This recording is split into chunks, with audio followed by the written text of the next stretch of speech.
मंडळी, सध्या महाराष्ट्रच नाही देशभर एक विषय गाजत आहे आणि प्रत्येक नागरिक, देशातला 140 कोटी नागरिक, महाराष्ट्रातला 14 कोटी नागरिक, राज्य सरकार असू दे नाहीतर केंद्र सरकार असू दे, यांना एक प्रश्न विचारत आहे.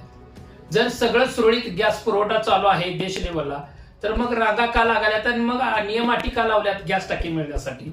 हा प्रश्न खऱ्या अर्थानं आज देशापुढे उभा आहे. त्यातच शहरामधील काही गॅस एजन्सी, जर जयसिंगपूर शहराचा विचार करायचा झाला तर जयसिंगपूर शहरामध्ये स्वतः आमदार राजेंद्र पाटील यड्रावकर राहत आहेत.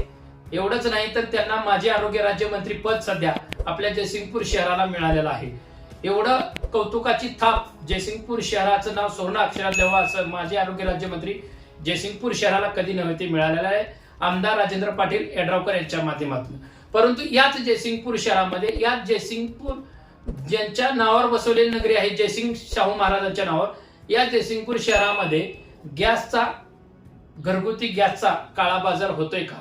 जयसिंगपूर शहरातील 2 एजन्सी ज्या आहेत, गॅस एजन्सी ग्राहकांना गॅस वेळेत देत नाही, अशी अनेक तक्रारी आम्हाला बंद कॅमेरा आमच्यापर्यंत आलेल्या आहेत. त्याच्यावर तुम्ही एखादी बातमी करा म्हणून असं आम्हाला स्वतः जयसिंगपूर शहरातील नागरिक जे गॅस धारक आहेत ते सांगत आहेत. म्हणून आम्ही खरं तरी बातमी करत आहोत. यामध्ये आम्हाला काही हॉटेलातनी आम्ही चौकशी केली असता स्वतः हॉटेल मालकाने आम्हाला नाव सांगण्याच्या अटीवर दिलं. तुम्ही 3000 रुपये घेऊन या, तुम्हाला आम्ही टाकी देतो.